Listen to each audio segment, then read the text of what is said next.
අයිබෝල් ළමයි හැමෝටම අපි එතකොට මේ ඉකෝන් ක්ලාස් එකේ 2027 නව පන්ති ආරම්භයේ පළවෙනි දවස අපි මීට කලින් හම්බුණා. එතකොට මේ අපි එකතු වෙලා ඉන්නේ දෙවෙනි දවසත් එක්ක. පළවෙනි දවසේ අපි ආර්ථික විද්‍යාව විෂයේ 2027 උසස් පෙළට අදාළව විෂය නිර්දේශය කතා කරා. ඒ වගේම ඉකෝන් පේපර් ස්ට්‍රක්චර් එක හැදෙන විදිහ අපි කතා කරා. ඊට අමතරව අපි ටියුට් එක සාකච්ඡා කරන්න පටන් ගත්තා. ටියුට් එකේ සාකච්ඡා කරලා පළවෙනියටම අපි ආරම්භ කරා ආර්ථික විද්‍යාව නිර්වචනය කතා කරා. ඒ නිර්වචනය කතා කරලා පාස් පේපර්ස් උත් අපි සාකච්ඡා කරලා එතනින් ඉවර කරා. එතනින් පස්සේ ඊටු ටික තමයි අද අපිට කන්ටිනියු කරන්න තියෙන්නේ. හරි.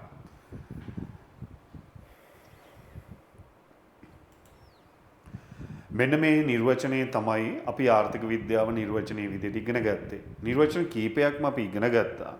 මේ විකල්ප භාවිත ඇති හිඟ සම්පත්, විවිධ භාණ්ඩ නිෂ්පාදනය කිරීම සඳහා යොදා ගැනීමත්, වර්තමාන හා අනාගත පරිභෝජන සඳහා සමාජයේ විවිධ පුද්ගලයන් හා කණ්ඩායම් අතර ඒවා බෙදා හැරීමත් යන කරුණු පිළිබඳව මිනිසුන් සහ සමාජයේ තේරීම් කරනු ලබන්නේ කෙසේද යන්න පිළිබඳ අධ්‍යයනය.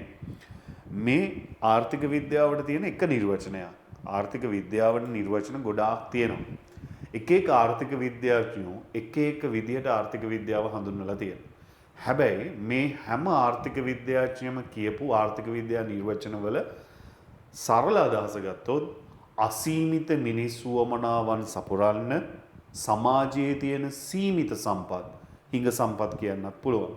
සමාජයේ තියෙන සීමිත සම්පත් නැත්නම් හිඟ සම්පත් භාවිතා කරන ආකාරය අධ්‍යයනය කිරීම තමයි ආර්ථික විද්‍යාව කියලා කියන්නේ. මේක ඇත්තටම 2021 A-level පේපරෙත් පළවෙනි MCQ එක විදියට ආර්ථික විද්‍යාව පිළිබඳ කෙටි නිර්වචනයක් වන්නේ කුමක්ද කියලා අහලා තිබ්බා. අපි ඒ MCQ ප්‍රශ්නේ ගිය සතියේ සාකච්ඡා කරා. හරි. ඒ ටික එතකොට කතා කරලා ඉවර කරා. එතනින් ඉස්සරහට අද අපි ඊටු ටික සාකච්ඡා කරන්න යනවා. දැන් අපි එන්නේ ආර්ථික විද්‍යාව ඉගෙන ගත්තනේ. එතකොට මේ ආර්ථික විද්‍යාව කියන විෂය විද්‍යාවක්.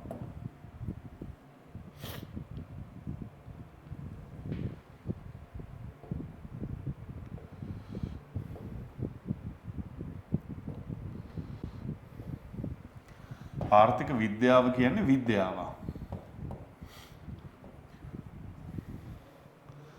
සාමාන්‍යයෙන් ළමයි විද්‍යාවක් කියලා කියන්නේ විද්‍යා විෂයන් අහලා තියෙනවානේ. O level කාලේ ඉගෙනගෙන තියෙනවා ජීව විද්‍යාව, රසායන විද්‍යාව, භෞතික විද්‍යාව, ඔය වගේ විද්‍යා විෂය. සාමාන්‍යයෙන් විද්‍යා විෂයක් කියන්නේ විද්‍යාත්මක ක්‍රමවේදයකට හදාරන විෂයන් වලට. විද්‍යාත්මක ක්‍රමවේදය හරහා හදාරන විෂයන් වලට තමයි විද්‍යාවක් කියලා කියන්නේ. විද්‍යාත්මක ක්‍රමවේදය. මේ විද්‍යාත්මක ක්‍රමවේදය කියන එක ඔයා දන්නවා. ඔයා O level කාලේ ඉගෙනගත්ත ජීව විද්‍යාව, රසායන විද්‍යාව, ඊට පස්සේ භෞතික විද්‍යාව ඉගෙනගත්තේ මෙන්න මේ ක්‍රමයට. මොකක්ද ක්‍රමේ? නිරීක්ෂණ පර්යේෂණ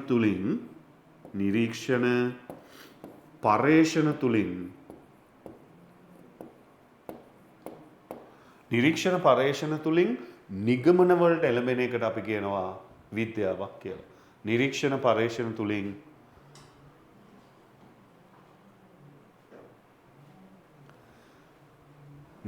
පර්යේෂණ තුලින් නිගමන වලට එළඹෙනවා නම් අපි ඒකට කියනවා විද්‍යාවක් කියලා. එතකොට ඔය O level කාලේ අපි ඉගෙන ගත්තේ විද්‍යාවන් ටික ආර්ථික විද්‍යාව, දේශපාලන විද්‍යාව, මනෝ විද්‍යාව, අපරාධ විද්‍යාව මේ සියලුම විද්‍යාව මේ අපි කියන විද්‍යාත්මක ක්‍රමවේදයකට හදාරන විෂයක්. ඉතින් මේ විද්‍යාව.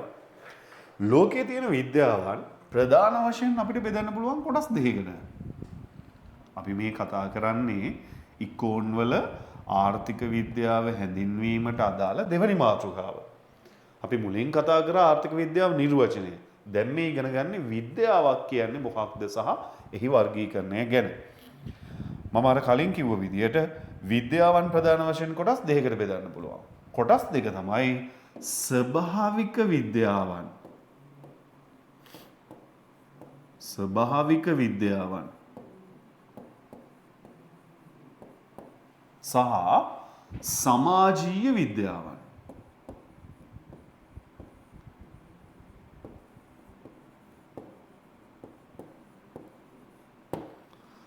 ස්වභාවික විද්‍යාවන් සහ සමාජීය විද්‍යාවන් කියලා වර්ග දෙකකට බෙදන්න පුළුවන්. මෙන්න මේ ස්වභාවික විද්‍යාවන් සහ සමාජීය විද්‍යාවන් විදියට වර්ග කරන්නේ පුංචි නිර්ණායකයක් මත. මේක තමයි නිර්ණායකය. අපි බලන්න ඕනේ අපි මේ කතා කරන විද්‍යාව විෂයෙන් ඉගෙන ගන්න මොන වගේ සාධක ගැනද කියලා. මෙතනද වර්ග කරනවා සාධක දෙකක්. පාරිසරික හෙවත් ස්වභාවික සාධක පිළිබඳ අධ්‍යයනය කරන විද්‍යාවන් වලට තමයි ස්වභාවික විද්‍යාවන් කියන්නේ. මිනිස්සුන්ගේ හැසිරීම පිළිබඳ අධ්‍යයනය කරන විද්‍යාවන්ට අපි කියනවා සමාජීය විද්‍යාවන් කියලා.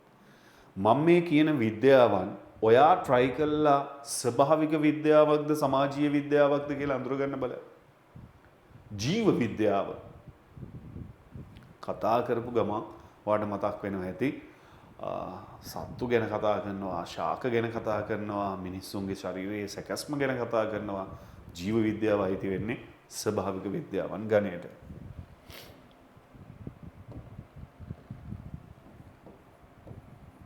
ජීව විද්‍යාව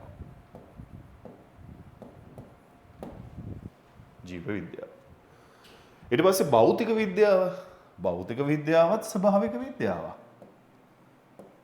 නේද? ගුරුත්වාකර්ෂණ බලය ඔය වගේ දේවල් භෞතික විද්‍යාවයි තියෙන්නේ ස්වභාවික විද්‍යාව. ඊට පස්සේ රසායන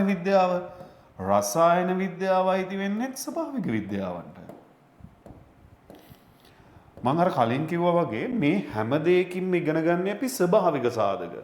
ස්වභාවික සාධක පිළිබඳ අධ්‍යයනය කරන විද්‍යාවන් වලට තමයි අපි ස්වභාවික විද්‍යාවන් කියලා කියන්නේ. හරි?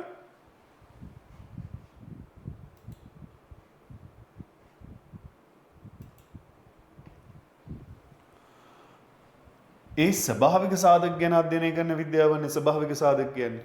සමහර විද්‍යාවන් තියෙනවා ඒව වලින් අධ්‍යයනය කරන්නේ ස්වභාවික සාධක ගැන නෙවෙයි. මිනිස්සුන්ගේ හැසිරීම ගැන. මිනිස්සුන්ගේ හැසිරීම පිළිබඳ අධ්‍යයනය කරන විද්‍යාවන්ට තමයි අපි සමාජීය විද්‍යාවන් කියන්නේ. අපි මේ අද ඉගෙන ගන්න ආර්ථික විද්‍යාව සමාජීය විද්‍යාව. මොකද ආර්ථික විද්‍යාවෙන් ඉගෙන ගන්න මිනිස්සුන්ගේ ආර්ථික හැසිරීම ගැන. නිෂ්පාදනය කරද්දි බෙදා හරිද්දි පරිභෝජනය කරද්දි මිනිස්සු හැසිරෙන විදිය. දැන් ආර්ථික විද්‍යාව සමාජීය විද්‍යාව. දේශපාලන විද්‍යාව සමාජීය විද්‍යාව. ඊට පස්සේ අපි ගත්තොත් මනෝවිද්‍යාව සමාජීය විද්‍යාව. අපරාධ විද්‍යාව සමාජීය විද්‍යාව. මිනිස්සුන්ගේ හැසිරීම පිළිබඳ අධ්‍යයනය කරන විද්‍යාවන් වලට කියනවා අපි සමාජීය විද්‍යාවන් කියලා. ඔන්නෝම විද්‍යාවන් කොටස් දෙකයි. ස්වභාවික විද්‍යාවන් සහ සමාජීය විද්‍යාවන්. එතකොට අපි අර පළවෙනි දවසේ නිබන්ධනය සාකච්ඡා කරන්න ආරම්භ කරානේ. හරි? පළවෙනි දවසේ එතකොට අපි නිබන්ධනය සාකච්ඡා කරන්න ආරම්භ කරා. හැබැයි අපි නෝට් මුකුත් ලිව්වේ නැහැ මට මතක විදියට. අපි නිබන්ධනය සාකච්ඡා කරන්න ආරම්භ කරා. අපි එනවා දැන් පිටු අංක 3ට. අපි ආර්ථික විද්‍යා නිර්වචනය කතා කරා. හැබැයි ආර්ථික විද්‍යා නිර්වචනය ලිව්වේ නැහැ. ආර්ථික විද්‍යා නිර්වචනය මෙන්න මේ පිටු අංක 3 උඩ රූල් පේලියේ උඩ ලියා ගන්න. මට මතක විදියට ආර්ථික විද්‍යා නිර්වචනය ලිව්වේ නැහැ. හරි? ටියුට් එක අතිබහුතරයක් ගාව ඇති. ටියුට් එක නැති කෙනෙක් ඉන්නවා නම් කොලයක් දෙකක් අරගෙන අපි පුංචි නෝට් එකක් හදාගමු. ටියුට් එක හම්බ වෙනකම්. ආර්ථික විද්‍යා නිර්වචනය කියලා මෙන්න මෙතන ආර්ථික විද්‍යා නිර්වචනය ලියන්න මම මේක පෙන්නන්නම්. ඒක කම්ප්ලීට් කරගත්තාන් පස්සේ අපි මේ දැන් ඉගෙන ගත්ත විද්‍යාවන් වලට අදාළ නෝට් එක කම්ප්ලීට් කරගමු. හරි. මෙන්න මේ නිර්වචනය.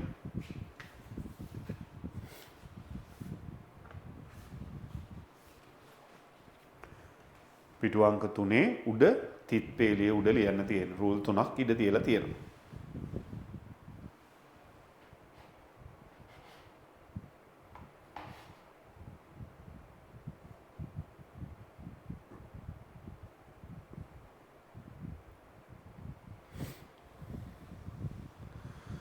විකල්ප භාවිත ඇති හිඟ සම්පත් විවිධ භාණ්ඩ නිෂ්පාදනය කිරීම සඳහා යොදා ගැනීමත් වර්තමාන හා අනාගත පරිභෝජනය සඳහා සමාජයේ විවිධ පුද්ගලයන් හා කණ්ඩායම් අතර ඒවා බෙදා හැරීමත් යන කරුණු පිළිබඳව මිනිසුන් සහ සමාජය තේරීම් කරනු ලබන්නේ කෙසේද යන්න පිළිබඳ අධ්‍යයනය. මේක තමයි ආර්ථික විද්‍යා නිර්වචනය.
හරි. එතකොට මේ නිර්වචන ලියන්න ඇති. ඊට පස්සේ ඔයා ටියුට් එකේ මේ ලියාගත්ත නිර්වචනට පල්ලෙහා තියෙනවා මෙන්න මේ පුංචි නිර්වචනයක්. ඒකත් අපි highlight කරගමු. ටියුට් එකේ බලන්න මෙම අදහසම තවදුරටත් සංක්ෂිප්ත කර පහත පරිදි දැක්විය හැකිය කියන එකෙන් පස්සේ තියෙනවා සීමිත සම්පත් වලින් අසීමිත මිනිස් වමනාවන් සපුරා ගන්නේ කෙසේදයි හදාන්න ලබන විද්‍යාව. සීමිත සම්පත් වලින් අසීමිත වමනා සපුරාගන්නේ කෙසේදයි හදාන්න ලබන විද්‍යාව. මේවා අපි ගිය සතියේ කතා කරා මේ නෝට් එක කම්ප්ලීට් කරන එක කරා. ඉතින් ඊට අමතරව තියෙනවා විවිධ ආර්ථික විද්‍යාඥයෝ ආර්ථික විද්‍යාව සම්බන්ධයෙන් ඉදිරිපත් කරපු නිර්වචන කීපයක්. හොඳට මතක තියාගන්න මේ ආර්ථික විද්‍යාවට වැඩිම දායකත්වයක් සපයපු පුද්ගලයා තමයි ඇඩම් ස්මිත් කියලා කියන්නේ. එයා තමයි අපි ආර්ථික විද්‍යාවේ පියා විදියට සැලකන්නේ. එයා ඒ ගොඩාක් සංකල්ප ඉදිරිපත් කරේ ජාතීන්ගේ ධනය කියන කෘතිය හරහා. මේ බලන්න මේක පොඩ්ඩක්.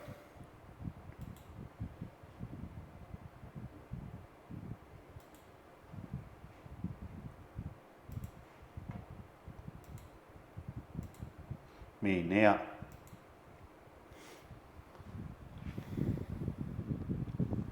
ජාතීන්ගේ ධනය කියන කෘතිය ඉදිරිපත් කරේ මෙයා.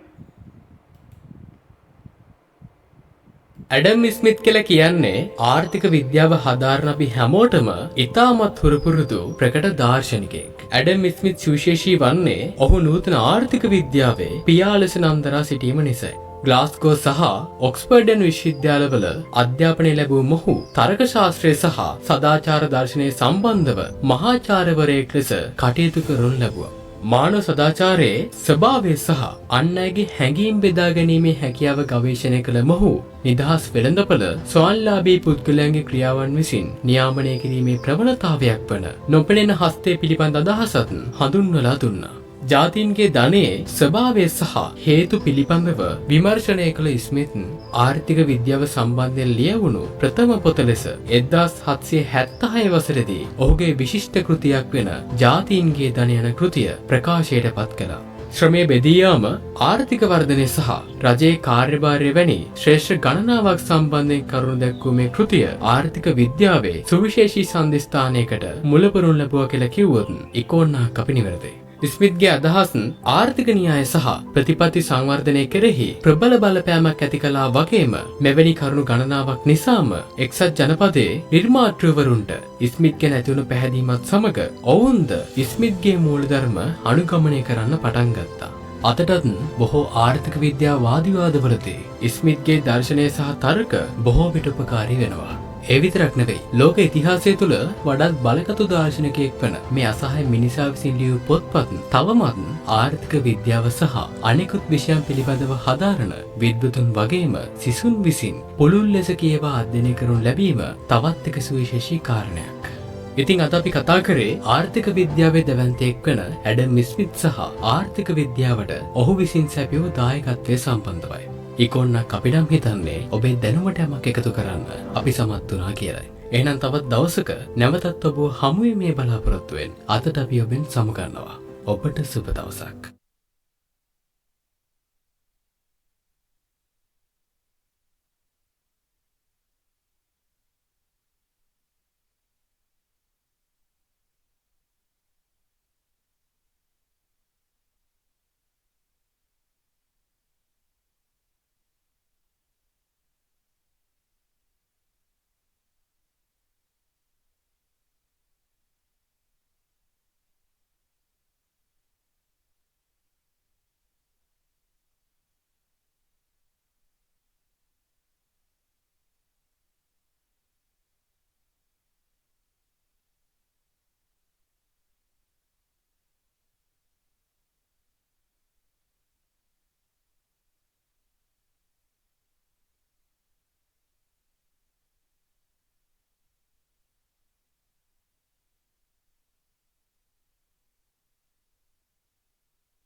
පොඩි සවුන්ඩ් එකේ දෝෂයක් තිබ්බනේ.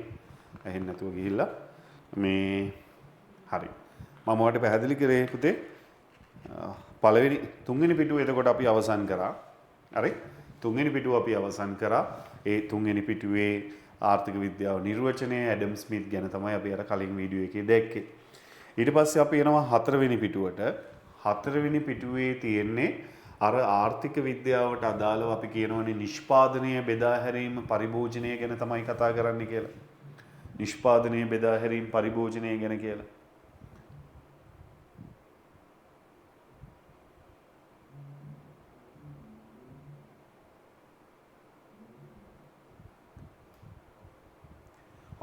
නිෂ්පාදනය බෙදා හැරීම පරිභෝජනය ගැන කියලා. අන්න ඒ ටික තමයි මෙතන තියෙන්නේ.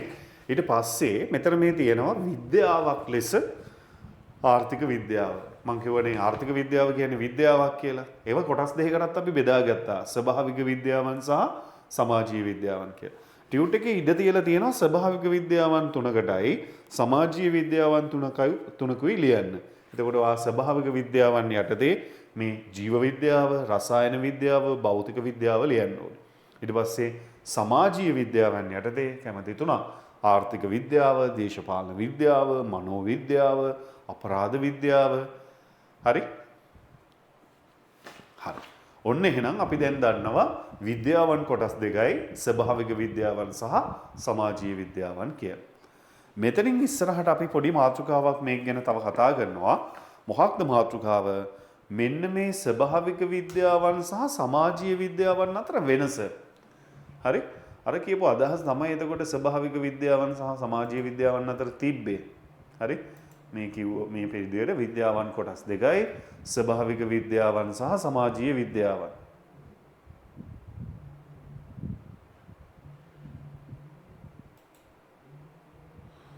හරි මම කතා කරන එක ඇහෙනවනේ හැමෝටම.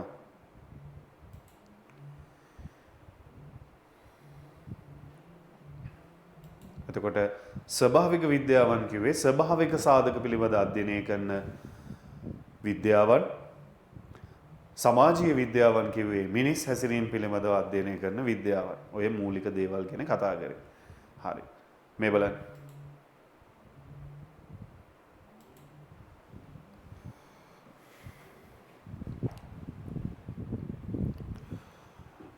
දැන් අපි කතා කරන්නේ මේ ස්වභාවික විද්‍යාවන් සහ සමාජීය විද්‍යාවන් අතර වෙනස. ඇත්තටම මේ ස්වභාවික විද්‍යාවන් සහ සමාජීය විද්‍යාවන් අතර වෙනස්කම් තුනක් තියෙනවා. බලමු මොනවාද වෙනස්කම් කියලා. ස්වභාවික විද්‍යාවන් සමාජීය විද්‍යාවන්.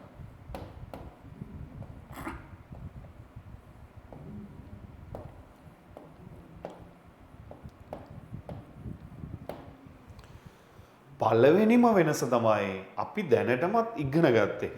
අපි ඉගෙන ගත්තනේ ස්වභාවික විද්‍යාවන්ගෙන් මේ අධ්‍යයනය කරන්නේ ස්වභාවික සාධක බල. එතකොට ස්වභාවික විද්‍යාවන් වලදී අපි ස්වභාවික සාධක පිළිබඳ අධ්‍යයනය කරනවා.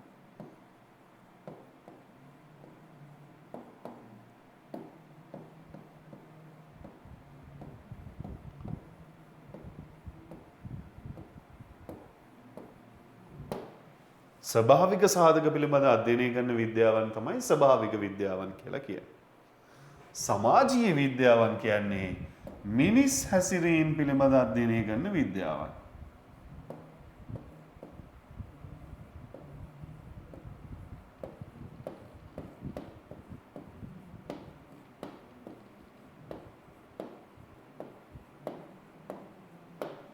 ඔන්න පළවෙනිම වෙනස. අපව කියනවා ස්වභාවික විද්‍යාවන්ගෙන් අධ්‍යයනය කරන්නේ ස්වභාවික සාධක ගැන, සමාජීය විද්‍යාවන්ගෙන් අධ්‍යයනය කරන්නේ මිනිස් හැසිරීම ගැන. ඕක තමයි එක වෙනසක්. තව වෙනස්කම් දෙකක් තියෙනවා. ඊළඟ වෙනස තමයි මේක. නිකන් ඔයාම කල්පනා කරලා බලන්නකො මේ ස්වභාවික විද්‍යාවන්ට කියපු උදාහරණත් එක්ක ජීව විද්‍යාව, රසායන විද්‍යාව, භෞතික විද්‍යාවත් දාලා මෙන්න මේ ස්වභාවික විද්‍යාවන් වලට අදාළ න්‍යායන් අපිට පුළුවන් ලැබ් එකක් ඇතුලේ ටෙස්ට් කරන්න. පර්යේෂණාගාරයක් තුල ඔප්පු කරන්න පුළුවන්. ඒක ස්වභාවික විද්‍යාවන් වල ලක්ෂණයක්. න්‍යායන් පර්යේෂණාගාරයක් තුල ඔප්පු කළ හැක.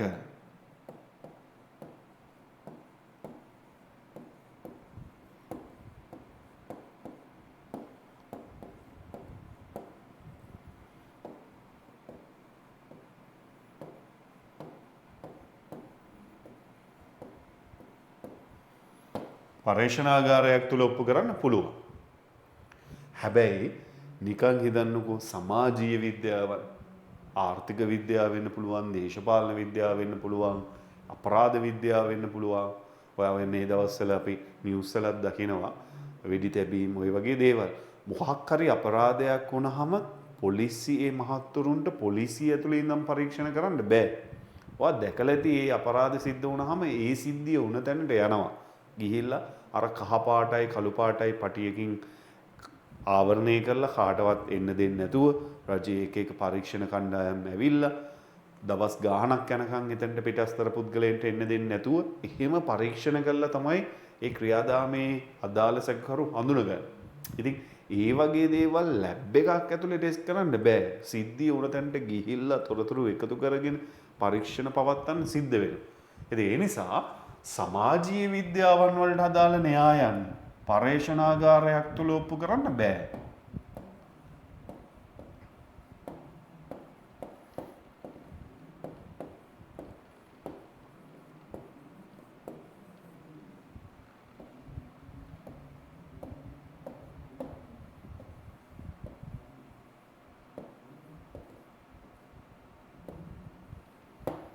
ඔන්න පළවෙනි ප්‍රධානම වෙනස. හරි?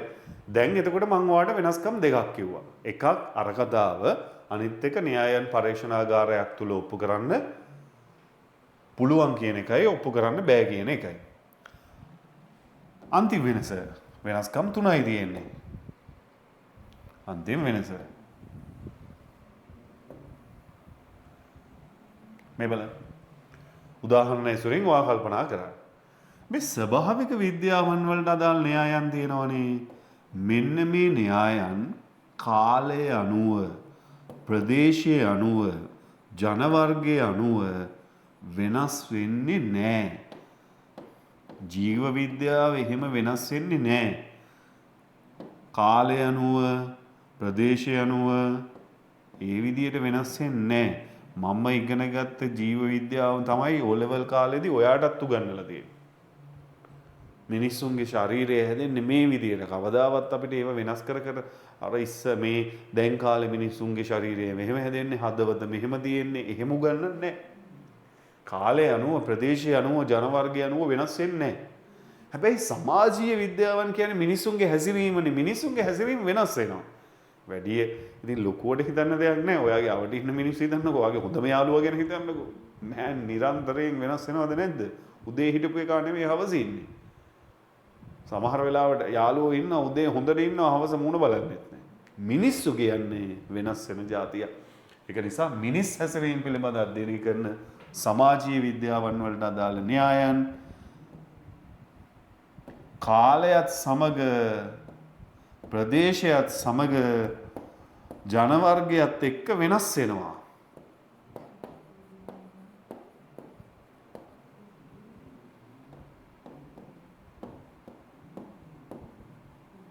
වෙනස් වේ. ඔන්න වෙනස්කම් තුන. ස්වභාවික විද්‍යාවන් සහ සමාජීය විද්‍යාවන් අතර වෙනස්කම් තුනක් තියෙනවා. හරි? නිර්වචනෙම වෙනස්කමක් තියෙනවා, ඊට අමතරව වෙනස්කම් දෙකක් තියෙනවා. ආපහු මම කිව්වොත් ස්වභාවික විද්‍යාවන්ගෙන් අධ්‍යයනය කරන්නේ ස්වභාවික සාධක පිළිබඳ. සමාජීය විද්‍යාවන්ගෙන් අධ්‍යයනය කරන්නේ මිනිස් හැසිරීම ගැන. ස්වභාවික විද්‍යාවන් වලට අදාළ න්‍යායන් පර්යේෂණාගාරයක් තුල ඔප්පු කරන්න පුළුවන්. සමාජීය විද්‍යාවන් වලට අදාළ න්‍යායන් පර්යේෂණාගාරයක් තුල ඔප්පු කරන්න බෑ. ඒ වගේම ස්වභාවික විද්‍යාවන් වලට අදාළ න්‍යායන් කාලය, ප්‍රදේශය, ජන වර්ගය ආදී සාධක මත වෙනස් වෙන්නේ නැහැ. හැබැයි සමාජීය විද්‍යාවන් කාලය, ප්‍රදේශය, ජන වර්ගය ආදී සාධක මත වෙනස් වෙනවා. එහෙනම් ඔයා දැන් මෙහෙම දෙයක් කරන්න ඕනේ. ටියුට් එකට ඇවිල්ලා ටියුට් එකේ පිටු අංක 5 ඕකේ වෙනස්කම් මම මේ දෙපැත්තේ දාලා තියෙනවා. ඉතින් highlight එක අරගෙන හරියටම keyword ටික විතරක් අපි highlight කරමු. ඒ කියන කොටසේ ස්වභාවික විද්‍යාවන් පැත්තේ තියෙනවා ස්වභාවික සාධක හෙවත් පාරිසරික සාධකයන් පිළිබඳ කියලා. ස්වභාවික සාධක හෙවත් පාරිසරික සාධකයන් පිළිබඳව කියලා වචනයක් තියෙනවා. අන්නේ ස්වභාවික සාධක හෙවත් පාරිසරික සාධකයන් කියන එක highlight කරන්න. එහා පැත්තේ සමාජීය විද්‍යාවන් වලට අදාළව තියෙනවා මිනිස් හැසිරීම කියලා වචනයක්. සමාජීය විද්‍යාවන් වලට අදාළව තියෙනවා මිනිස් හැසිරීම කියලා වචනයක්. අන්නේ මිනිස් හැසිරීම කියන එක highlight කරන්න. ඊට පස්සේ තුන්වෙනි එකේ තියෙනවා න්‍යායන් කාලය ප්‍රදේශීය ජනවර්ගය ආදී සාධක මත B එකේ තියෙනවා ස්වභාවික විද්‍යාත්මක න්‍යායන් පරීක්ෂණාගාරයක් තුළ ඔප්පු කළ හැක. ඒකේ පරීක්ෂණාගාරයක් තුළ ඔප්පු කළ හැක කියන එක highlight කරන්න. එහා පැත්තේ පරීක්ෂණාගාරයක් තුළ ඔප්පු කළ නොහැක කියන එක highlight කරන්න. තුන්වෙනි එක න්‍යායන් කාලය ප්‍රදේශීය ජනවර්ගය ආදී සාධක මත වෙනස් නොවේ. ඒක highlight කරන්න. එහා පැත්තේ කාලය ප්‍රදේශීය ජනවර්ගය ආදී සාධක මත වෙනස් වේ කියන එක highlight කරන්න. ප්‍රධාන වෙනස්කම් ඔන්න ඕවා.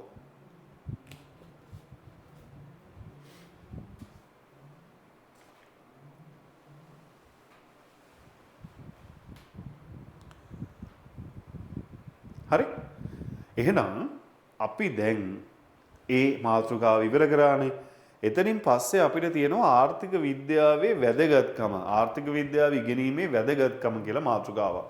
පුංචි නෝට් එකක් ලියන්න තියෙනවා 1 2 3 4 5 6 කියන පොයින්ට් වලට අදාළව. ඒක අපි දැනට පොඩ්ඩක් තියෙනවා. අපි තව මාතෘකාවක් තියෙනවා. මේ මාතෘකාව කතා කරලා ආපහු උතන්ට එනවා අද දවස තුලම. දැන් මං එනවා එහෙනම් එහා පැත්තේ තියෙන යථානුරූපී ප්‍රකාශ අභිමතානුරූපී ප්‍රකාශත් නෙමෙයි.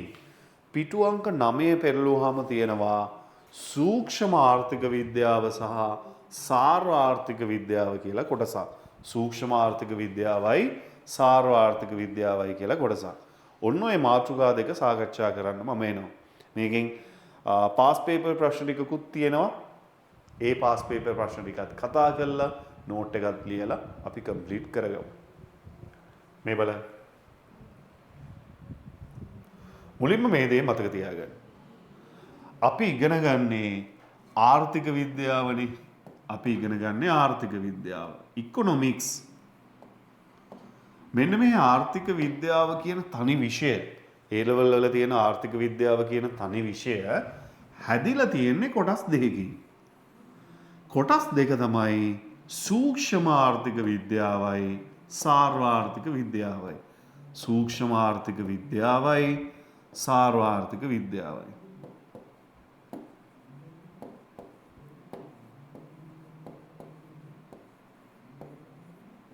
මෙන්න මේ කොටස් දෙකෙන් තමයි හැදිලා තියෙන්නේ. ඉතින් මේ අන්තර්ගත කොටස් දෙක තමයි අපි මෙතනදී ඉගෙන ගන්න. එතකොට ආර්ථික විද්‍යාව කියන විෂය හැදිලා තියෙන්නේ ওই කොටස් දෙකෙන්. මේක ඔයාට තවත් තේරුම් ගන්න මම මෙහෙම කතාවක් කියන්නම්කෝ. A level වල ඔයාගේ යාළුවෝ ඇති මැත්ස් කරන යාළුවන්ට සබ්ජෙක්ට් එකක් තියෙනවා කම්බයින් මැත්ස් කියලා. කම්බයින් මැත්ස් කියන විෂය තනි විෂයක් නෙවෙයි, කොටස් දෙකක එකතුවක්. PO එකයි ඇප්ලයිඩ් එකයි දෙක එකතු කරාම තමයි කම්බයින් මැත්ස් කියන්නේ. ඉතින් මේකත් එහෙමයි.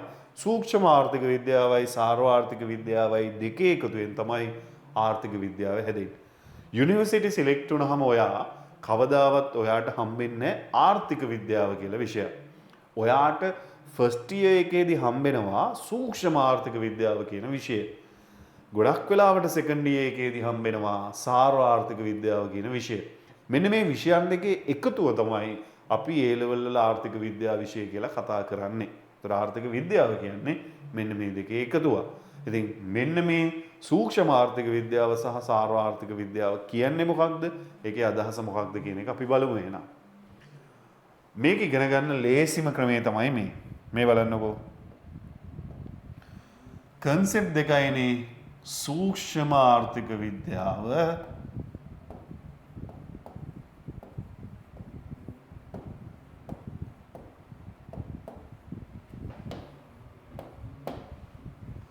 සාර්වාර්ථික විද්‍යාව.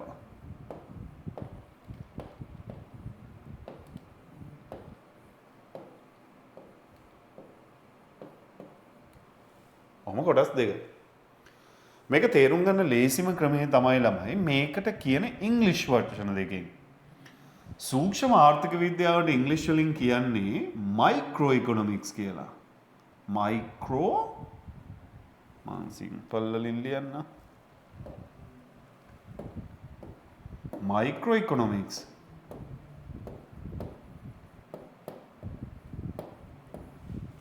Micro economics. සාර්වාර්ථික විද්‍යාවට ඉංග්ලිෂ් වලින් කියන්නේ මැක්‍රෝ ඉකොනොමික්ස් කියලා.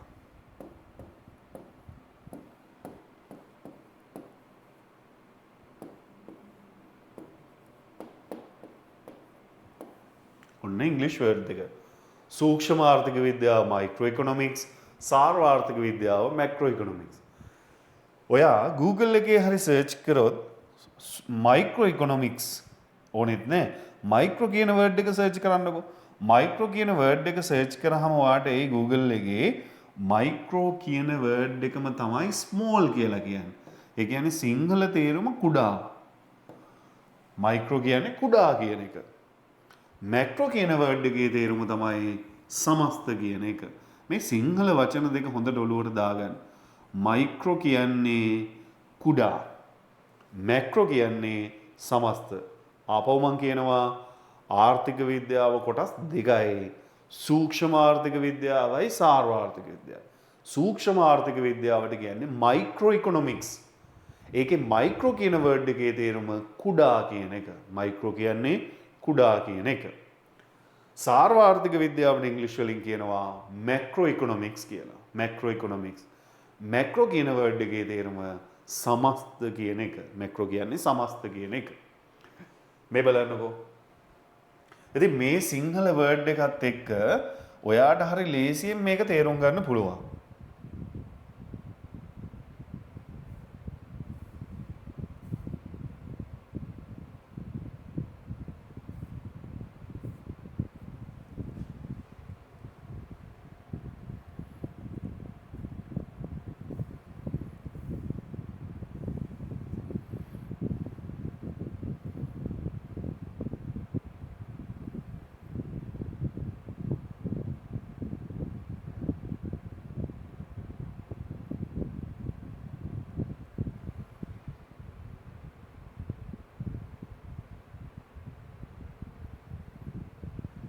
හරි?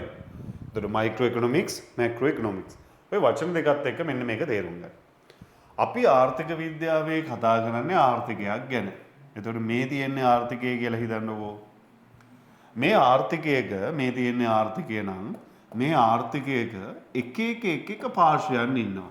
ඒ පාර්ශ්වයන් ගන්න තීරණ වලින් තමයි ආර්ථිකය දුවන්නේ.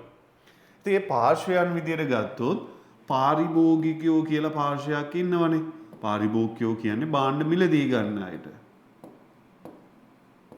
පාරිභෝගිකයන්. ඒ වගේම භාණ්ඩ හදන පිරිසක් ඉන්නවා. භාණ්ඩ හදන මිනිස්සුන්ට කියනවා නිෂ්පාදකයන් කියලා. ඒ වගේම රට පාලනය කරන පිරිසක් ඉන්නවා. අපි ඒගොල්ලන්ට කියනවා රජය කියලා. ඒ වගේම ව්‍යාපාරවල සේවකයෝ විසින් හදාගත්ත වෘත්තීය සමිති තියෙනවා.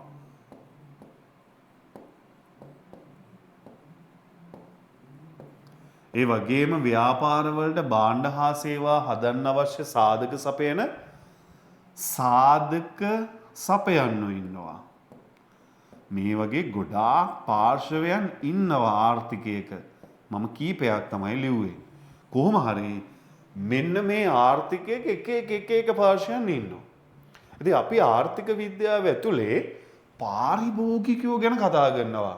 නිෂ්පාදකයෝ ගැන කතා කරනවා. රජය ගැන කතා කරනවා. එක මාතෘකාවලින් කතා කරනවා. ඒ වගේම සමහර මාතෘකාවලින් මේ එක පාර්ශවයන් ගැන නෙවෙයි මුළු ආර්ථිකය ගැන කතා කරනවා. ආපහු කියනවා සමහර මාතෘකාවලින් අපි මේ ආර්ථිකයේ කුඩා කොටස් ගැන, ඒ කියන්නේ පාරිභෝගිකයෝ ගැන, නිෂ්පාදකයෝ ගැන, රජය ගැන ඉගෙන ගන්න. සමහර මාතෘකාවලින් මේ සමස්ත ආර්ථිකය ගැන ඉගෙන ගන්නවා. දැන් ඔයාට වැඩේ මීටර් වෙන්න ඕනේ. මම අර සිංහල වර්ඩ් දෙකත් එක්ක. මයික්‍රෝ කියන්නේ කුඩානේ. මැක්‍රෝ කියන්නේ සමස්තනේ. එහෙනම් මේකයි අදහස. මෙන්න මේ ආර්ථිකය කුඩා කුඩා කොටස් වලට බෙදලා තනි තනිව නැත්තම් වෙන වෙන වශයෙන් මෙහෙම අධ්‍යයනය කරන එකට තමයි අපි කියන්නේ එහෙම අධ්‍යයනය කරන එකට තමයි අපි කියන්නේ මයික්‍රෝ ඉකොනොමික්ස් කියලා සූක්ෂම ආර්ථික විද්‍යාව.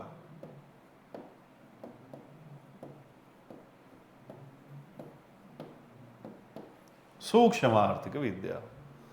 සමහර ආර්ථික විද්‍යා මාතෘකාවලින් එහෙම කුඩා කුඩා කොටස් ගැන නෙවෙයි සමස්ත ආර්ථිකය ගැන කතා කරනවා.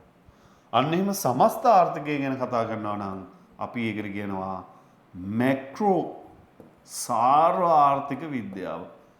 සමස්ත කියන වචනේ සාර්ව ආර්ථික විද්‍යාව කියලා. ඔන්න ඕකයි කතාව. ආර්ථිකයක කුඩා කුඩා කොටස් ගැන අධ්‍යයනය කිරීම සූක්ෂම ආර්ථික විද්‍යාව. සමස්ත ආර්ථික පද්ධතියක් විදියට අරගෙන අධ්‍යයනය කිරීම සාර්ව ආර්ථික විද්‍යාව. ඇත්තටම ළමයි අපි ආර්ථිකයක අධ්‍යයනය කරන්නේ මේ ආර්ථිකයක ගැන විතරක් නෙවෙයි. ආර්ථිකයක තියෙනවා විචල්යන්. ආර්ථික විචල්යන්. අපි උදාහරණයක් ගත්තොත් මිල කියලා විචල්යක් තියෙනවා. නිමෝම කියලා විචල්යක් තියෙනවා. ආදායම වියදම ඔහොම විචල්යන් තියෙනවා. මේ විචල්යන් ගැනත් අපි ආර්ථික විද්‍යාවේ කතා කරනවා. සමහර මාතෘකාවලින් කතා කරනවා මේක කුඩා කොටස් වලට බෙදලා. අපි උදාහරණයක් විදිහට කිරි පිටි මිල ගැන අපි කතා කරනවා කිරි පිටි මිල හැසිරීම ගැන. සමහර වෙලාවට අපි තේ මිල ගැන කතා කරනවා. සහල් මිල ගැන කතා කරනවා. ඔන්න ඔහොම කතා කරනවා.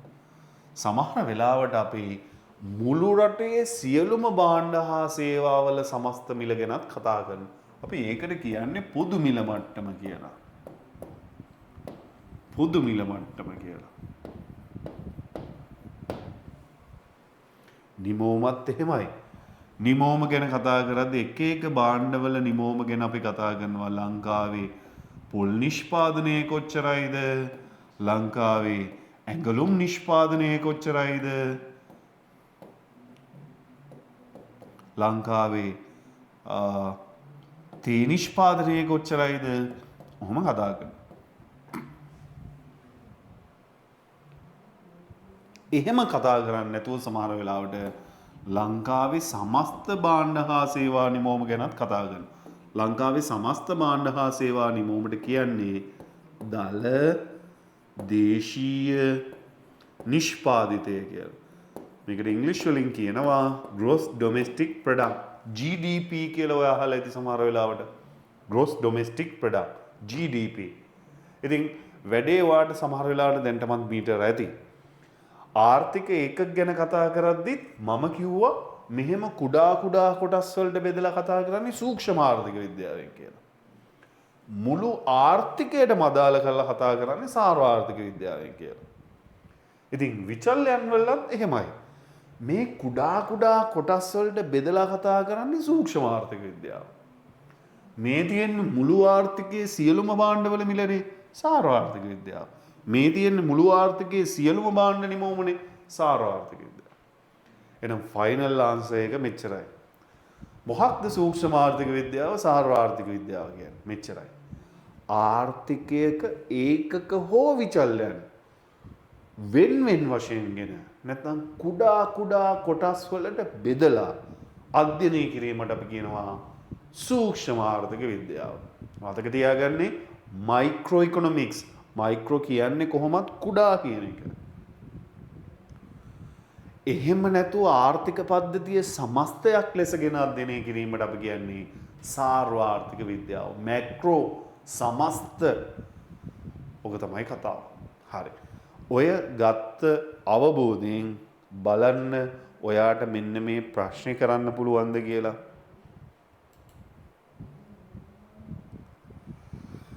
දෙදස් 19 A-level පේපරේ ඔයාගේ පාස් පේපර්ස් ටියුට් එකේ පිටු අංක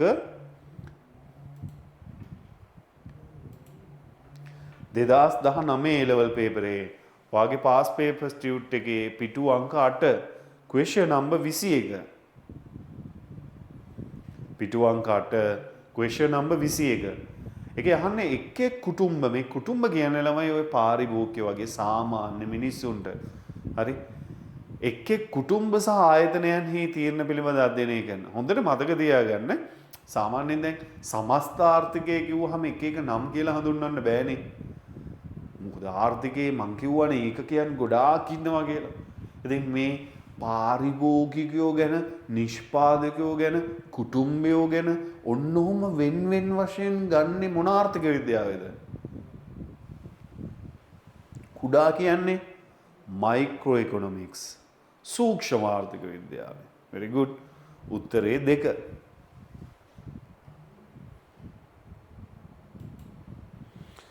දෙදස් 19 ඔය අහපු ප්‍රශ්නේ අපි මේ මුල් කාලේ ඉඳන්ම පාස් පේපර්ස් කරන්න මෙන්න මේකත් හේතුවක් මේ එකට එක්සාම්පල්. මේ 2019 A level පේපරේ අහපු ප්‍රශ්නේ. හැබැයි මේ තියෙන්නේ 2011 A level පේපරේ අහපු ප්‍රශ්නේ. බලන්නකො මොකක්ද වෙනස කියලා.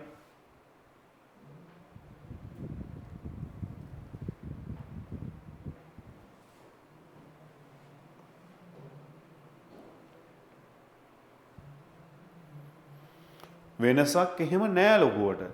කුටුම්බ හා නිෂ්පාදන ආයතන වෙන් වශයෙන් ගනු ලබන තීරණ අධ්‍යයනය කරන ආර්ථික විද්‍යාශාස්ත්‍රය. උත්තරවල පිළිවෙලවත් වෙනස් නෑ. අරකේ තිබ්බ උත්තර ටිකම තමයි තියෙන්නේ.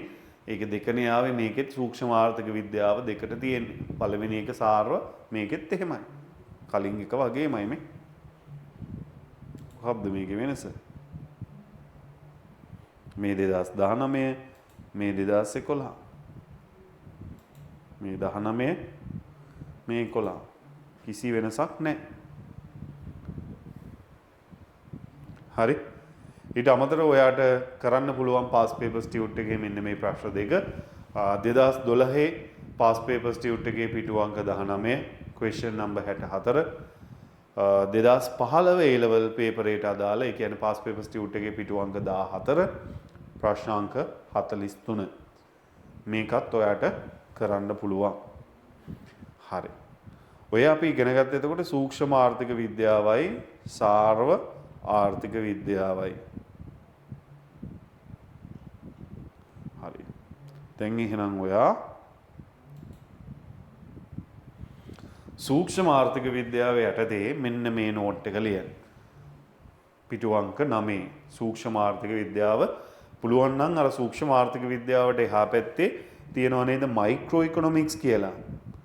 ඉංග්‍රීසි වර්ඩ් එක මම ටියුට් එකේ දාලා තියෙනව නේද මයික්‍රෝ ඉකොනොමික්ස් කියලා. මයික්‍රෝ ඉකොනොමික්ස් කියලා දාලා තියෙන්නේ. ඒකේ මයික්‍රෝ කියන වර්ඩ් එක හයිලයිට් කරලා කුඩා කියලා දාන්න. ඒක තමයි කී පොයින්ට් එක වෙන්නේ. මුකුත්ම ලොකුවට මතක තියාගන්න ඕනේ නැහැ. මයික්‍රෝ ඉකොනොමික්ස් කියපු ගමන් නිර්වචනේ මතක් වෙනවා. සාර්ව ආර්ථික විද්‍යාවට ඉංග්‍රීසි වලින් කියන්නේ මැක්‍රෝ කියලානේ. ඒකේ මැක්‍රෝ කියන වර්ඩ් එක හයිලයිට් කරලා සමස්ත කියලා ලියාගන්න. ඒකෙන් ඔයාලට එතකොට නිර්වචන ටග් ගාලා මතක් කරගන්න ලේසි. ඒක තමයි තියරිය. ලියාගන්න නිර්වචනේ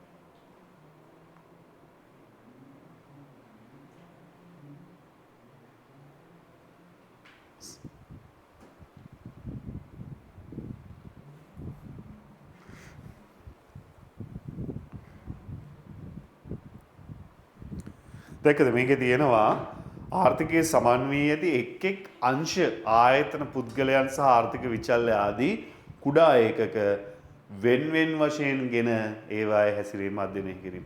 ඕකේ කීවර්ඩ් එක ළමයි කුඩා ඒකක වෙන් වශයෙන් ගෙන කියන එක. අන්න ඒක හයිලයිට් කරන්න. ඒ වචනෙන් සූක්ෂම ආර්ථික විද්‍යාව කියන අයිඩියා එක හොඳට එනවා. හරි. නෝට් එකත් කියවගෙන යන්. ඔක ලිව්වන් පස්සේ ඊට පල්ලෙහා තියෙනවා ආර්ථික පද්ධතියක් තුල සිටින පාරිභෝගිකයන්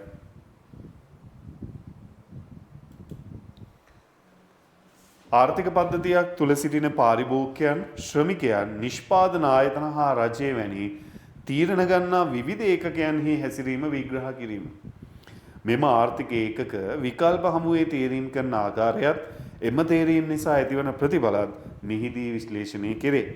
වෙළඳ පොලේ නිෂ්පාදනය, නිෂ්පාදන ආයතන, කුටුම්බ යන ඒකකවල හැසිරීම මෙහිදී ප්‍රධාන වශයෙන් අවධානයට යොමු වේ. ඉතින් නිදසුන් කීපයක් මම ටියුට් එකේ දාලා තියෙනවා. භාණ්ඩයක ඉල්ලුම. භාණ්ඩයක් කියන්නේ භාණ්ඩ ගොඩක් තියෙනවනේ රටක. භාණ්ඩයක් කියන්නේ මයික්‍රෝ කුඩා කොටසක්. භාණ්ඩයක ඉල්ලුම, සැපයුම, මිල තීරණය වීම ආදිය අධ්‍යයනය කිරීම. ආයතනයක නිෂ්පාදන ශීතයේ ආයතනයේ යෙදෝම් නිමෝම් අතර තියෙන සම්බන්ධය කියන්නේ ව්‍යාපාරයක. ආයතනයක නිෂ්පාදන පිරිවැය ඒගොල්ලන්ට දරන්න වෙන වියදම. එක් එක් භාණ්ඩවල වෙළඳපොලේ ක්‍රියාකාරීත්වය, වෙළඳපොලේ භාණ්ඩ හැසිරුණ විදිය, වෙළඳපොලේ පාරිභෝගික හැසිරීම, පාරිභෝගිකයා කොහොමද වෙළඳපොලේ හැසිරුණේ, ව්‍යාපාර ආයතනයක වෙළඳපොල ක්‍රියාකාරීත්වය. මේ හැම එකක්ම කියවද්දී ඔයාලට තේරෙනවා ඇති කුඩා කොටසක්. ව්‍යාපාරයක් ගැන, පාරිභෝගිකයෙක් ගැන, කුටුම්බයක් ගැන, භාණ්ඩයක් ගැන අර සමස්ත ආර්ථිකය නෙමෙයි. ඒකයි ඒක මයික්‍රෝ ඉකොනොමික්ස් කියලා කියන්නේ. හරි. අපි එනවා එතකොට පිටු අංක 10ට. පිටු අංක 10න් මේ ආර්ථික විද්‍යාව හැඳින්වීම කියන chapter එක ඉවර වෙනවා. මේ සාර්වාර්ථිකය. ඊට පස්සේ අපිට තියෙන්නේ මූලික ආර්ථික සංකල්ප. හැබැයි අතන අපි මාතෘකා දෙකක් තියලා ආවේ. ඒ දෙක අපිට කතා කරන් දෙනවා. කොහොම හරි සාර්වාර්ථික විද්‍යාව නිර්වචන ලියන්න.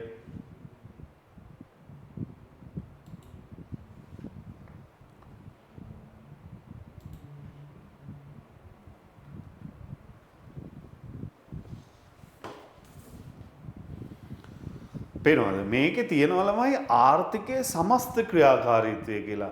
මැක්‍රෝනේ මං කිව්වේ සමස්ත කියන වචනේ ඒකේ අදහස. ආර්ථිකයේ සමස්ත ක්‍රියාකාරීත්වය තමයි සාර්වාර්ථික විද්‍යාව කියලා කියන්නේ. Macro economics.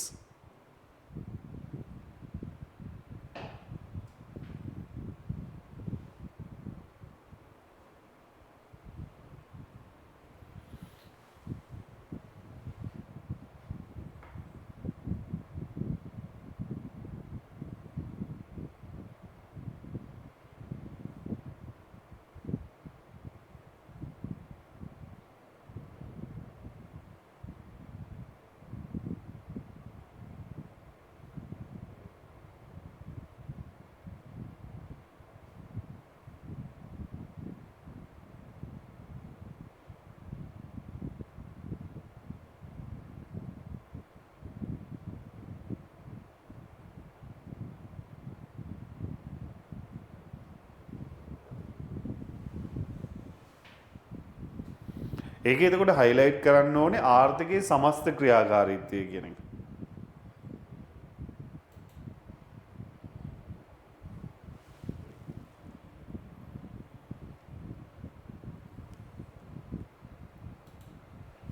හරි ආර්ථිකයේ සමස්ත ක්‍රියාකාරීත්වය කියන එක. බලන්න නෝට් එක තියෙනවා පිටු අංක 10 කිසියම් ආර්ථික පද්ධතියක් සමස්තයක් ලෙසගෙන එහි ව්‍යුහය, සාධනය හා එහි හැසිරීම පිළිබඳ විශ්ලේෂණය කිරීම සාර්වාර්ථික විද්‍යාව වශයෙන් හඳුන්වනු ලැබේ. ආර්ථිකයේ උත්පාත අවපාත. මේ ආර්ථිකයක ළමයි නිෂ්පාදනයේ ඉහළ යන කාලයක් තියෙනවා, පහළ යන කාලයක් තියෙනවා. මේ ආර්ථිකයක නිෂ්පාදනයේ සමස්ත ආර්ථිකයේ නිමෝම ඉහළ යාමට තමයි උත්පාද කියන්නේ. පහළ යාමට කියනවා අපි අවපාත කියලා. විරකියා මට්ටම රටක වැඩ කළ හැකි වයසේ ජනගහනය ඉන්නවනේ. ඒ වැඩ කළ හැකි වයසේ ජනගහනයෙන් හැමෝම ශ්‍රමය සපයන්නේ නැහැ. ශ්‍රමය සපයන්නේ යම් පිරිසක් විතරයි. අපි ඒගොල්ලන්ට කියනවා සේවා නියුක්තිකයෝ කියලා. හැබැයි තවත් පිරිසක් ඉන්නවා ශ්‍රමය සපයන්න පුළුවන් වුණාට තාම ශ්‍රමය සපයන්නේ නැහැ. අපි ඒගොල්ලන්ට කියනවා සේවා වියුක්තිකයෝ, විරකියාවෙන් පෙළෙන අය කියලා. අන්න ඒ ප්‍රමාණයේ රට කොච්චරක්ද කියන එක තමයි විරකියා මට්ටම කියලා කියන්නේ. ගෙවුම් ශේෂය ඕනම රටක් රට ඇතුලේ ගනුදෙනු කරනවා වගේම වෙනත් රටවල් එක්ක ගනුදෙනු කරනවා. ඒ වෙනත් රටවල් එක්ක කරන ගනුදෙනු වාර්තා කරන ලේඛනයට අපි කියනවා ගෙවුම් ශේෂ ලේඛනය. හැම රටකටම ගෙවුම් ශේෂ ලේඛනයක් තියෙනවා. ඒක සාර්වාර්ථිකයි. ඊට පස්සේ විනිමය අනුපාතිකය. යම් රටක මුදල් ලේඛකයක් තවත් රටක මුදල් ලේඛකයක් එක්ක හුවමාරු වන අනුපාතයට තමයි අපි විනිමය අනුපාතය කියන්නේ. මේ දවස්වල ඩොලර් එකක් රුපියල් වලට කන්වර්ට් කරොත් රුපියල් 300ක් 305ක් ඔය වගේ අතර ගානකට මාරු වෙනවා. ඒකට අපි කියනවා විනිමය අනුපාතය. මිල මට්ටම මම මේ කිව්වේ පොදු මිල මට්ටම කියලා. සියලු භාණ්ඩ හා සේවාවල මිල. මෙන්න මේක තමයි මේකේ වැඩිවීම තමයි අපි රටක උද්දමනය කියලා කියන්නේ. පොදු මිල මට්ටම වැඩි නම් අපි ඒක රටේ කියනවා උද්දමනයක් තියෙනවා කියලා. දළදේශීය නිෂ්පාදනය මම කලිනුත් පැහැදිලි කරා ආර්ථිකයේ සමස්ත භාණ්ඩ හා සේවා වටිනාකමට කියනවා දළදේශීය නිෂ්පාදනය. මේ ඔක්කොම සාර්වාර්ථික විද්‍යාවට අයිති මාතෘකා. ඉතින් ඊට අමතරව මම ටියුට් එකේ දාලා තියෙනවා මෙන්න මේ මාතෘකා ටිකත් සාර්වාර්ථික විද්‍යාවට අයිති. සමස්ත නිමෝම, සමස්ත ආදායම, ආර්ථික උත්පාදවපාත, උද්දමනය, සේවා නියුක්තිය, රැකියා කරන පිරිස, විරැකියා මට්ටම අර මං කලින් කියපු එක, රටේ දියුණුවට අපි ආර්ථික වෘද්ධිය කියනවා. නිමෝමය පහළ යාමට ආර්ථික පසුබැසීම කියනවා. ගෙවුම් ශේෂය කලින් කිව්වා. විනිමය අනුපාතය, මුදල් සැපයුම. රටක මහජනයා ගාව තියෙන සම්පූර්ණ මුදල් ප්‍රමාණයට කියනවා අපි රටේ මුදල් සැපයුම. රටක මුදල් සැපයුමක් තියෙනවා. රටක රුපියල් කියන්නේ සල්ලි කොච්චරක් තියෙනවද කියන එක මිනිස්සු ගාව. අපනයන ආනයන. අපි පිටරටින් භාණ්ඩ ගෙන්න ගන්නවා නම් ඒක රටේ ආනයන. අපි වෙනත් රටවල් වලට භාණ්ඩ යවනවා නම් ඒක රටේ අපනයන. Import export. ඉතින් මේ ඔක්කොම අයිති වෙන්නේ සාර්වාර්ථික විද්‍යාවට. හරි. එතරින් මේ කොටස ඉවරයි. අපි දැන් එනවා අර අතහැරලා ගියපු කොටසට. අපි ආර්ථික විද්‍යාවේ ඉගෙනීමේ වැදගත්කමයි යථානුරූපී අභිමතානුරූපී ප්‍රකාශයි කොටස තියලා ගියේ. අපි දැන් බලමු ඒ අතහැරලා ගියපු කොටස.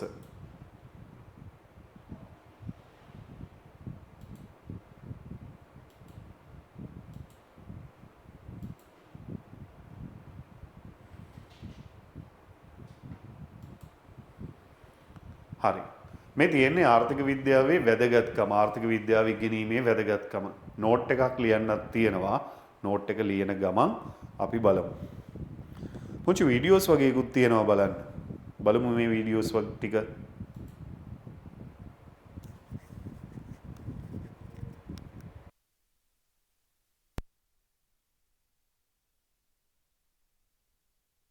ආර්ථික විද්‍යාව වැදගත් වෙන්නේ ඇයි?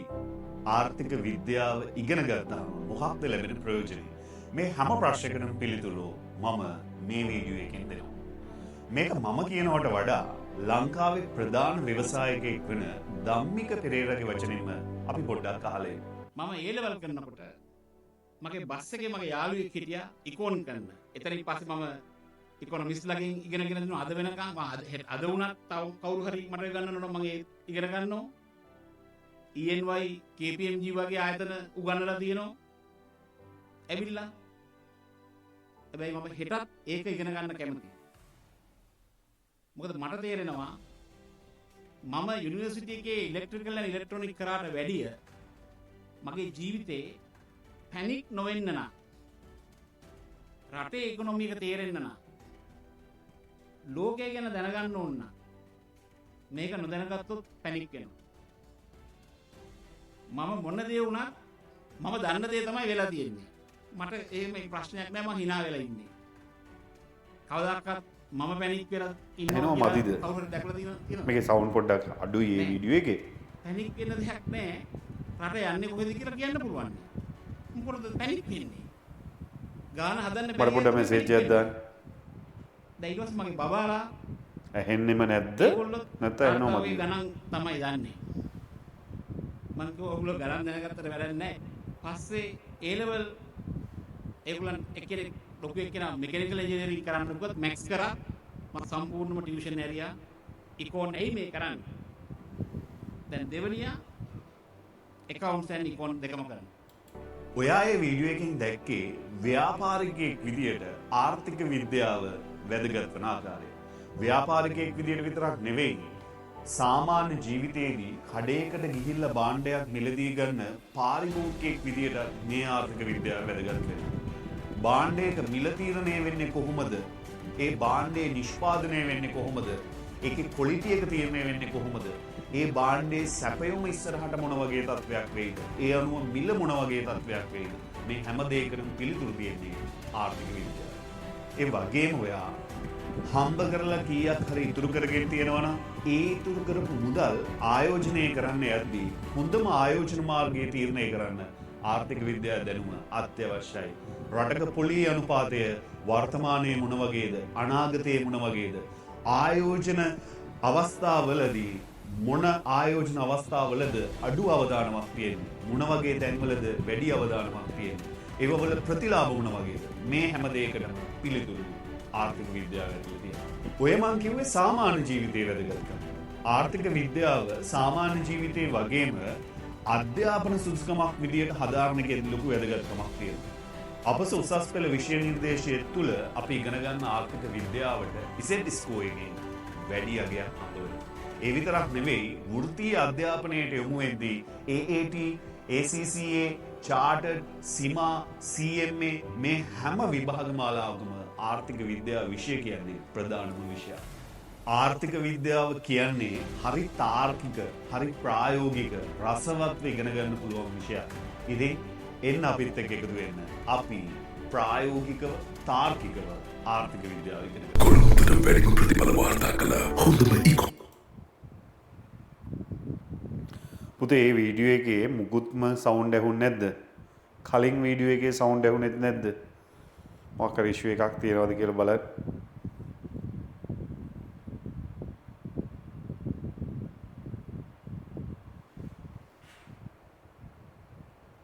කලින් එකකවත් සවුන්ඩ් ඇහුන්නේ නැද්ද?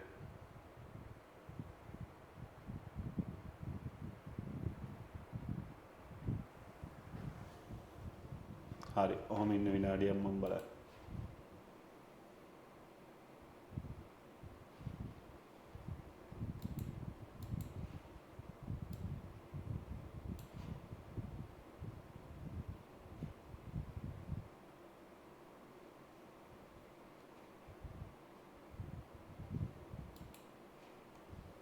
හරි. මෙන්න මේ ආර්ථික විද්‍යාව ඉගෙනීමේ ප්‍රයෝජනේ පළවෙනි එක නෝට් එක ලියා ගන්නකො.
හරිද?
මේ තියෙන්නේ අර දැන් පළවෙනි එකේ කියන්නේ නූතන රාජ්‍ය පාලනයේදී ආර්ථික විද්‍යාව දැනුම වැදගත් කියන එකනේ. නූතන රාජ්‍ය පාලනයේදී ආර්ථික විද්‍යාව දැනුම වැදගත්. මේ තියෙන්නේ සිංගප්පූරුව. මේ මං ඔයාලට පෙන්වන්නේ සිංගප්පූරුව. මේකේ පුංචි වීඩියෝ එකක් තියෙනවා. සිංගප්පූරුව ගැන මම පෙන්වන්නේ ඇයි කියන එක මම පැහැදිලි කරන්න. හරි? බලන්න.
මම ඔයාලට මේ සිංගප්පූරුව ගැන පෙන්වුවේ ළමයි මෙන්න මේ හේතුව නිසා.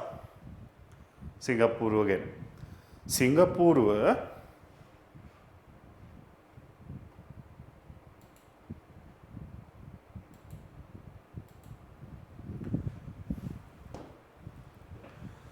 සිංගප්පූරුව කියන්නේ බොහෝම පල්ලෙහා හිටපු රටක්. පල්ලෙහා කියන්නේ ශ්‍රී ලංකාවටත් වඩා පල්ලෙහා. මේකේ ලස්සන කතාවක් තියෙනවා. ලස්සන කතාවක් තියෙනවා. හරිද? සිංගප්පූරුව ඔය තත්ත්වයට පත් කරන්නේ ලී ක්වාන් කියන ජාතිකයා, පාලකයා. ඒ පාලකයා ලංකාවට සංචාරයකට ඇවිල්ලා සිංගප්පූරුවට ගිහිල්ලා ඈත අතීතයේ කියලා තියෙනවලු අපි කොහොම හරි ශ්‍රී ලංකාව වගේ රටක් වෙන්න ඕන කියලා. ඉතින් සිංගප්පූරුව කියන්නේ ඉතාමත් පල්ලෙහා තියෙන රටක්. හැබැයි වර්තමානයේ සිංගප්පූරුව සංවර්ධිත රටක්. ලංකාවයි සිංගප්පූරුවයි කම්පෙයාර් කරාම ලොකු වෙනසක් තියෙනවා. ලංකාවයි සිංගප්පූරුවයි කම්පෙයාර් කරාම ලොකු වෙනසක් තියෙනවා. වෙනස ගත්තොත් ලංකාවේ විශාලත්වය ගත්තොත් වර්ග කිලෝමීටර් 65000 ගණක් තියෙනවා.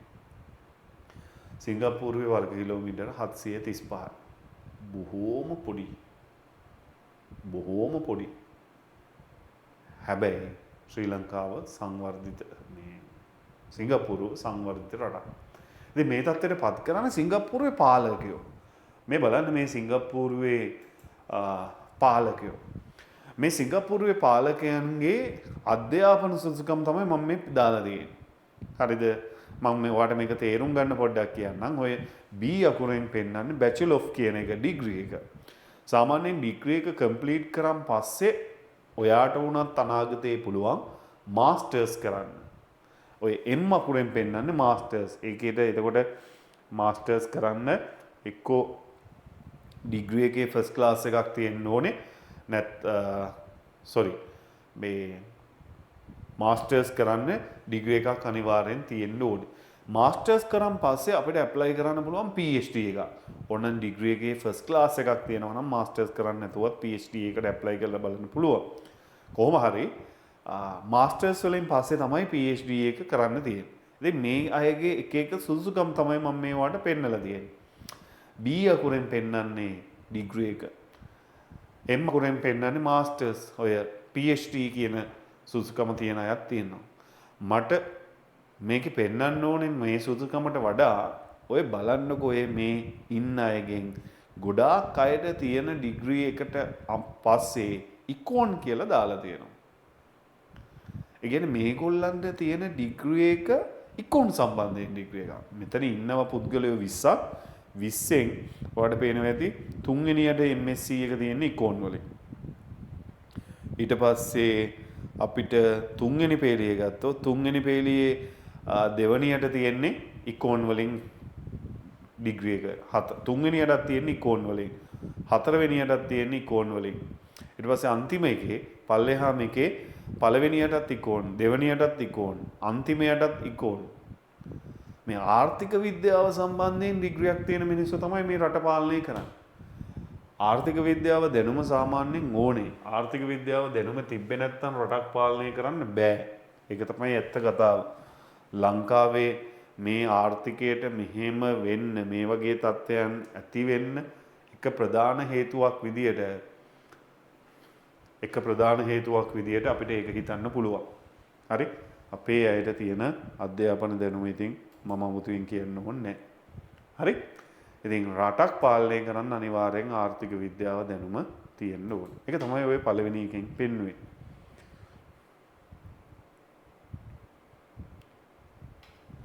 දෙවෙනි එක සාර්ථක පුරවැසියෙකු ලෙස සමාජය තුළ කටයුතු කිරීමට සහ එදිනෙදා තීරණ නිවැරදිව ගැනීමට ආර්ථික විද්‍යාව විෂය අත්‍යවශ්‍යයි. මේක ලියන ගමන් අහගන්න මේක තියෙනවා සාමාන්‍ය පුරවැසියෙක් විදියට තමයි ආර්ථික විද්‍යාව දැනුම ඕනේ. කඩේකට ගිහිල්ලා භාණ්ඩයක් ගන්න. ඒ භාණ්ඩයට අදාළ නිෂ්පාදනය වෙන්නේ කොහොමද? පිරිවැය මොන වගේද? මිල ඉස්සරහට මොනවා වෙයිද? හැම දෙයක්ම ගැන යම්කිසි අවබෝධයක් සාමාන්‍ය මිනිස්සෙක්ට තියෙන්න ඕනේ. වාහනයක් ගනිද්දී මේ වෙලාව වාහනය ගන්න සුදුසුම වෙලාවද? මෙතනින් ඉස්සරහට පොලිය අනුපාතයට මොකද වෙන්නේ? මෙතනින් ඉස්සරහට මේ වාහනවල ටැක්ස් එක මොන වගේ කරයිද? මේ තොරතුරු අනිවාර්යෙන් සාමාන්‍ය මිනිස්සෙක්ටත් වැදගත් එදිනෙදා තීරණ ගන්න. මොකද මිනිස්සු ඉන්නේ ආර්ථිකයේ ඇතුලේ ජීවත් වෙන්න නම් ආර්ථික විද්‍යාව දැනුම අත්‍යවශ්‍යයි. තුන්වෙනි එක ආර්ථික සංසිද්ධි වඩාත් හොඳින් තේරුම් ගැනීමට වැදගත් වීම. මේ ආර්ථිකයේ සිදුවන සංසිද්ධි ටික හරියටම තේරුම් ගන්න ආර්ථික විද්‍යාව දැනුම ඕනේ. මිනිස්සු කතා වෙන උද්දමනය ගැන, මිනිස්සු කතා වෙනවා ඇමරිකාවෙන් අනිත් රටවල් වලට පණවන තීරුබදු ගැන, මිනිස්සු කතා වෙනවා ආර්ථික පසුබැසීමක් ගැන. මේ කතා කරන හැම සංසිද්ධියම ආර්ථික විද්‍යාවට අදාළයි. නිකන් ඔයා ටීවී එකේ නිවුස් දාලා බලන්න. ආර්ථික විද්‍යාවට අදාළ වෙන්නේ නැති වෙන්න ටීවී channel එක නිවුස් කියන්න පුළුවන්ද කියලා? බෑ. ඒ අදාළ කියන ගොඩක් වචන ආර්ථිකයට අදාළයි. ඉතින් ඒවා ගැන අවබෝධයක් හම්බෙන්නේ ආර්ථික විද්‍යාව විශේෂයි. ආයෝජකයන්ට, පාරිභෝගිකයන්ට සහ නිෂ්පාදකයන්ට කාර්යක්ෂමව තීරණ ගැනීමේදී වැදගත් වීම. ආයෝජකයෙක් ආයෝජනය කරන්නේ ඒ ආයෝජනය කරන මුදල රිටර්න් කරගෙන ඒකෙන් තවත් ප්‍රතිලාභ ගන්න. ඉතින් සාමාන්‍යයෙන් ආයෝජකයෙක්ට අපි කියනවා ආර්ථිකය පිළිබඳ දැනුමක් තියෙන්න ඕනේ. ගොඩක් ආයෝජකයෝ ඉන්වෙස්ට් කරන්නේ ආර්ථික ස්ථායීතාවයක් තියෙද්දි. අස්ථායීතාවයන් තියෙද්දි ඉන්වෙස්ට් කරන්නේ නැහැ. මොකද මේ මිනිස්සුන්ට දැනුවත්භාවයක් තියෙනවා. අස්ථායීතාවයන් තිබ්බොත් ඒගොල්ලන්ට සැලසුම් හදන්න බෑ. ඒගොල්ලන්ගේ ආයෝජන මුදල කොච්චර කාලෙකින්ද කවර් කරගන්නේ කියන එක නිශ්චිතව හිතන්න බෑ. ඉතින් මේ දේවල් කරන්න අනිවාර්යෙන් ආර්ථික විද්‍යාව දැනුම ඕනේ. භාණ්ඩයක් නිෂ්පාදනය කරලා මිල කීයටද විකුණන්නේ? ලාභ ලබන්න නම් තමන්ගේ ඉන්කම් එක වැඩි කරන්න නම් මිල වැඩි කරන්නද ඕනේ අඩු කරන්න මේ හැම දෙයකටම උත්තර ආර්ථික විද්‍යාව ඇතුලේ තියෙනවා. ඡන්දදායකයෙක්ට සිය ඡන්දේ පාවිච්චි කරන්න. මේ කියන්නේ ළමයි ඡන්දේ දාන්න ආර්ථික විද්‍යාව ඕනේ කියන එක නෙමෙයි.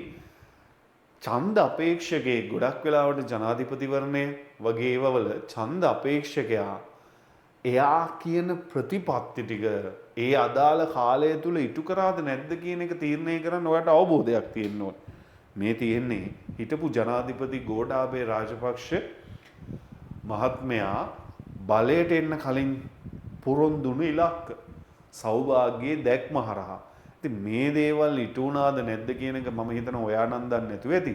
හැබැයි ආර්ථික විද්‍යාව දන්න කෙනෙක් නම් මේවා කම්පෙයාර් කරාම උනේ මොකක්ද මේ පොරොන්දු වලට සාපේක්ෂව කියන එක හොඳට තේරෙනවා. ඉතින් අර එහෙම බලන්න පුළුවන් වෙන්න ඕනේ. අන්තිම එක තාර්කිකව සිතා තීරණ ගැනීමට වැදගත් වීම. මේ ආර්ථික විද්‍යාවලමයි මිනිස්සුන්ට පුරුදු කරනවා ලොජිකලි හිතන්න. තාර්කිකව තීරණ ගන්න. දැන් සාමාන්‍යයෙන් මේ විෂයත් එක්ක ඔයාගේ thinking pattern එක වෙනස් වෙනවා.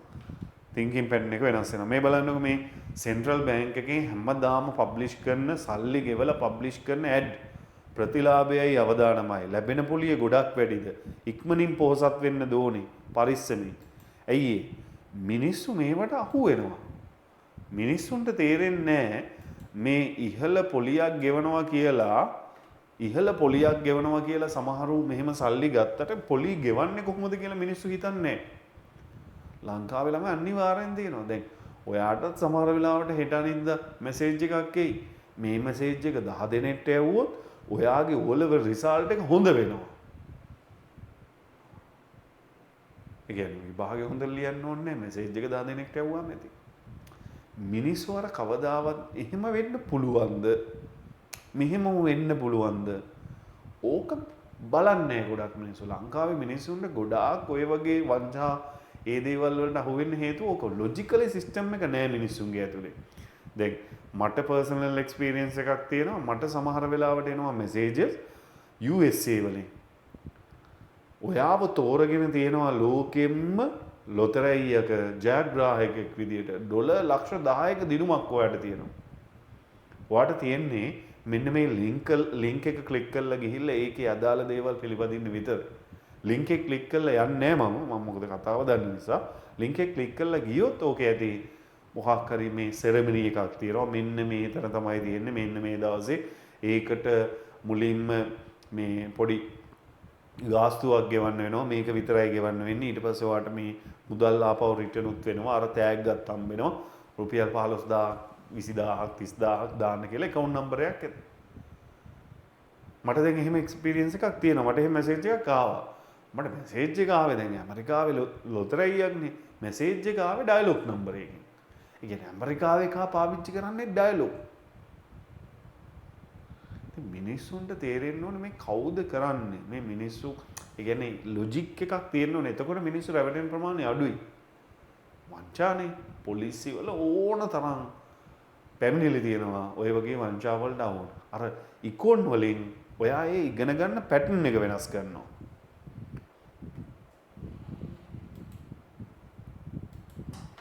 පැටර්න් එක වෙනස් කරනවා. එතකොට අර ඔයා හැමතිස්සෙම ලොජිකලි හිතනවා මේක වෙන්නේ කොහොමද කියන එක. මේක වෙන්නේ කොහොමද කියන එක. හරි? ඔන්න ඔය වගේ ප්‍රයෝජන ගොඩාක් තියෙනවා.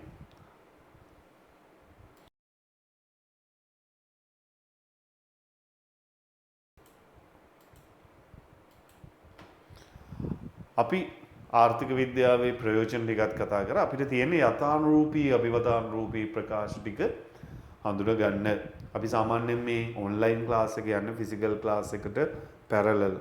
එතකොට ෆිසිකල් ක්ලාස් එකේ අපි දෙවනි දවසේ වෙද්දී ඔය සූක්ෂම සාරව කතා කළා. ආර්ථික විද්‍යාව ඉගෙනීමේ වැදගත්කම කතා කළා.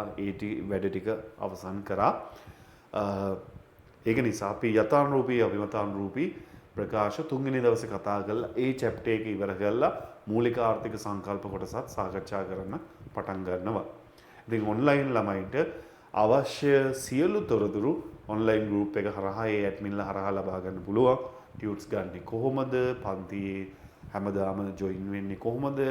මේ මාසෙන් පස්සේ සියලු ඩීටේල්ස් ෆිසිකල් ක්ලාස් වලට අදාළ ඩීටේල්ස් අපේ සෝෂල් මීඩියා වලින් ගන්න පුළුවන්. Facebook එකේ සංජීව කුමාර කියලා සර්ච් කරොත්, YouTube channel එකේ ඉකොන්නාක් කියලා සර්ච් කරොත් ඒවවෙන් ගන්න පුළුවන්. අපි ෆිසිකල් ක්ලාස් කරන්නේ නුගේගොඩ සැසිත්, මහරගම ඕසීස්, ඕකන්දර සාධන, පිළියන්දල සැසිර කියන ආයතනවල. ඊට අමතරව අපිත් එක්ක ඔන්ලයින් ලංකාව පුරා ඉන්න ඕන කෙනෙක්ට සම්බන්ධ වෙන්න පුළුවන්. හරි. අපි එහෙනම් අද පාඩම මෙතනින් ඉවරයි. අපි ඊළඟ දවසේ ආපහු හම්බෙමු. හැමෝටම සුබ දවසක්.